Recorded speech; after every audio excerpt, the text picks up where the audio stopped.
Imagine munhu akafa akachemwa akatonuvigwa kumakuva only to appear a few weeks before nyaradzo yake kune vanhu vese vaaizivana navo vasina kumubata maoko. Well, iyi ndo nyaya yakaitika kubhindura kunonzi kwaMakusha. Koko zvakambotanga sei? Vagara kwaMakusha vanotaura kuti mukoma Kevhi vakarwara. Andika sezvo munhu aigara kwaMakusha inzvimbo inozivikanwa kunzi inoitwa zvegold. Vanhu vanouya ikoko vachikorokoza vanobva kunzvimbo dzakasiyana siyana. So mukoma Kevhi vakarwara. Mushure memarwara vakafunga kuti rega vaende vanoita se vanorapirwa kumusha kumba kwavo ndokwavakaenda. Asi vaenda kudaro shoko rakazodzoka kwaMakusha richiti mukoma Kevhi vashaya vatisiya. Vanhu vakatochema, vanhu vakatovaviga.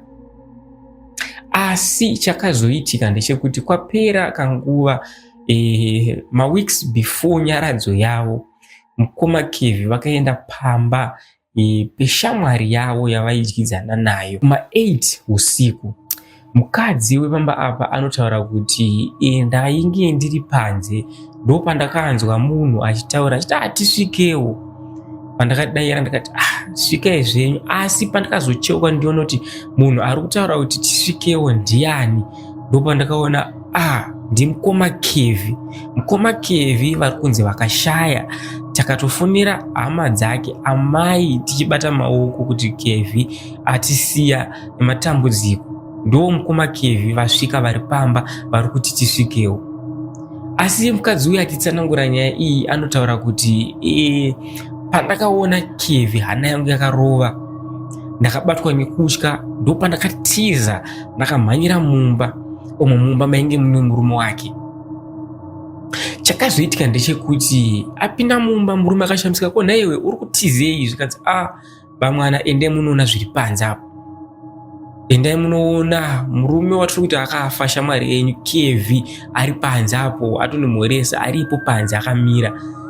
Murume achena achinzwa izvi ndo pakati aiwa kwaiwe unotaura kuti Kevhi aripo panze seko Kevhi akafa akavigwa.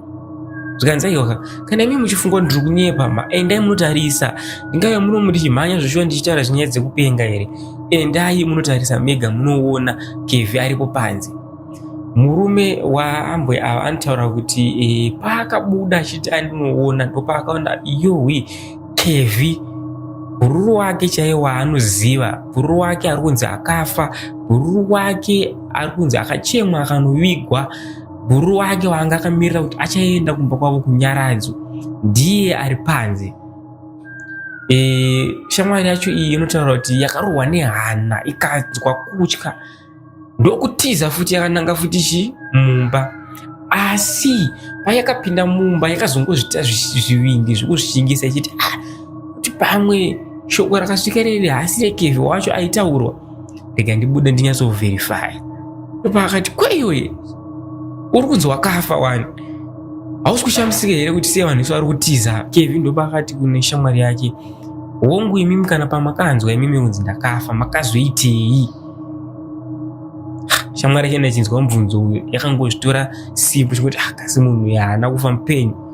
Ambuya mukadzi weshamwari yaKevhi vanotaura kuti ivo vakatora bhaketi mumba ndobva vanogara pasaidi nepakagara Kevhi kuti vanyasoona zveshuwa kuti munhu uyu ndiye here Kevhi kana kuti haasi. Asi ivo vanotaura ivo kuti vanoziva kuti zvinonzi kana munhu achinge afa akamuka chipoko ukatarisa mumaziso make, maziso ake anenge ari ewhite. Saka ivo vanoti ndakatora bhaketi kuti ndinogara pasaidi naKevhi ndigonyazomuongorora maziso ake kuti uyu munhu here kana kuti haasi munhu. Asi ivo vanoti pavakagara naye pasaidi pake Kevhi pane zvinhu zvainge zviri strange zvisiri kunyatsobatana zvinowanzoitwa nemunhu but vanyazoshaya kuti chii. Ameno maybe nyaya kuti mupfungwa dzavo vanga varejista kuti munhu uyu akafa. Ndopawakamubvunza tinaiwe Kevhi kweiwewe uri kunzi wakafa panapa nhasi uri panapa wakafa, chii chakaitika? Vanotaura ivo kuti Kevhi zvaakangopindura akangotaura kuti ini ndikakuudzai zvakanyatsoitika munogona kurohwa nehana mukatya, so handisi kukwanisa kuita sekukuudzai. Asi mubvunzo wangu ndewekuti imimi zvamakanzwa kuti inini ndakashaya, makazoitei mushure mekunge manzwa kuti ndafa? Mukazotaura kuti isusu takatochema kuno, takabatikana mufunge, tikatofona tichifonerana mama, tichibata maoko. Mama ndopa vakatozotiti aiwa nyaradzo yaKevhi iripo, iri kuitwa, vabva vatipa dheti renyaradzo. Mama patikazotaura navo futi vakazotiti aiwa takuvabvunza kuti makaviga zvakanaka here, vakatiudza takaviga mukomana zvakanaka, asi nyaradzo yake ichaitwa musi wakati. Ndopatati tichitoplana kuti tikazowana mari toita sei touya kunyaradzo.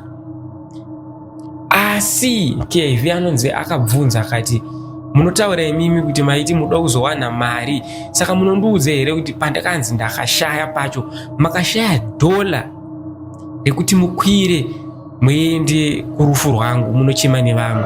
Then ava vanotaura kuti takatomuudza takatobatikana mufunge zvekutoti dai tanga tinayo mari hataimbotadza kuuya kurufu rwako, kuri kunzi wafa zvemashuwa-shuwa.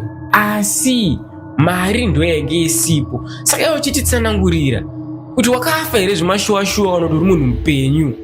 Kevhi anonzi akabva asimuka, ndopaakati ini ndikakuudzai kuti zvakafamba sei munogona kutotya. Vatanga kufamba akuenda. Asi mukadzi weshamwari yaKevhi anotaura kuti isusu tichimutarisa Kevhi uyu mufambiro waaiita, andika munhu aifamba mufambiro waaiita wange usiri normal, aita kunge munhu asiri kunyatsotsika pasi, zvekuti vanhu vakawanda pavakamuona vanhu vakawanda vakavhunduka, vakanyatsokonfirma kuti uyu ndiKevhi zveshuwa ende ichi chipoko. Anonzi akafamba akanomira panenge pabus stop, asi zvaidaro vakazoshaya kuti Kevhi aenda nepi. Izvi zvakasiya vanhu vakawanda vekwamakusha kubhindura vachishushikana kuti kowai munhu uyu amukira isusu sekunge tine zvatinoziva pakufa kwake. Zvakaoma hama dzangu. Shuwa munhu angamukire here kuti sei musina kuuya kuzondibata maoko? Chingava chii chakaitika mukati meupenyu?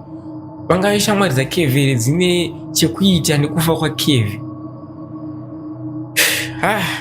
Anyway, inyaya dzinotyisa. This is part of Zim Untold Stories here on Slick Media TV. My name is Slick Nelikwan. Until next time, I'm out.